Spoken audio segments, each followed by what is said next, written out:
তুই আর পিছন থেকে আর মাথাটা ধরে রাখ, যাতে যদি তোর প্রতি আমার কোনো লোভ আহে তাহলে তোর একটা সুযোগ দিব আমি। যা কথা কিন্তু খারাপ করে না ভাবি, দুটা কিক মার মনে যদি আমার ডিস্টার্ব না মাথাটা হয়। ধরে হেন আমার যত একটু কষ্ট কম হয়। হ্যাঁ আয় তাহলে কাজ করি, ওইদিকে তো তোর কিছু বুঝবো না, তাহলে ওইদিকে ঘুরে না এইদিকে আয়। হ্যাঁ এই ভালো করে ধরে রাখ। ভাবি আমি যেতে পারছি, হ্যাঁ হইছে। আমি কি সুযোগ পামু?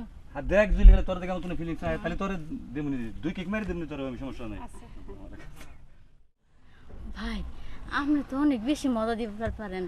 আমি তো ভাবছিলাম যে আপনি টাকা পয়সা চান নাই, ফ্রিতে দিবেন। ফ্রিতে দিব না, আপনি যেহেতু আমার খুশি করতেছেন আমি আপনার বেশি টাকা পয়সা দিব নেন, এখন একটু বেশি করে সুখ দেন। হয় নাই? আমার হয়ে গেছে, যাক, অনেক শান্তি পাইছি। 2 বছর অনাহারে ছিলাম তো। এবার তুমি আমারে সুখ দিবা না? তুমি চিন্তা করো শোনা, রিজার্ভ একটুকু আছে, তোমার ওইটুকু ডিস্টার্ব দিব, আমি সমস্যা আচ্ছা নাই। ওইটুকুই দাও। আমি তোমার মতো দেখি হ্যাঁ। কি তুমি আমার বেলায় উপকার করছো, আমি তোমার বেলায় উপকার না না করি। ভাবি আসলেই ভালো আমি না। এটা মাথা ধরে রাখা লাগবে, এটা ভেঙে যাবো কেমন নয়। আরে ভাঙবো না। আরে আমি ভাঙতাম একটু না, শিখে আমরা দিবো। আরে দেখা যাবো নি, এক কিক মারি দিন আমার শেষ হয়ে যাবো না দিন আমার। আচ্ছা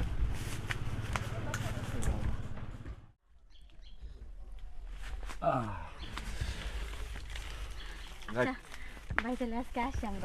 যা মনে করছিলাম তা না, সুন্দর আছে মোটামুটি। ভালো আছে না? হ্যাঁ। আমি তো জানি ভাবি জায়গা অনেক সুন্দর, আপনার ভালো লাগবে। আমার জায়গাটা ভালো না? আরে ভাবি, আপনি তো মনে হয় নতুন মোবাইল চেঞ্জ করছেন, ক্লাস প্লেট চেঞ্জ করছেন না, হয়তো একটু আস্তে আস্তে চালা লাগবো, ওই পরে রানিং হয়ে যাবো, জান সমস্যা নাই। আচ্ছা টেহারা বিকাশে পেমেন্ট করে দিমনি। আর তা দেবনি যাই, এখন কি করা যাবো, রিজার্ভেরটাও শেষ, এখন আমার ঢাকায় যা লাগবো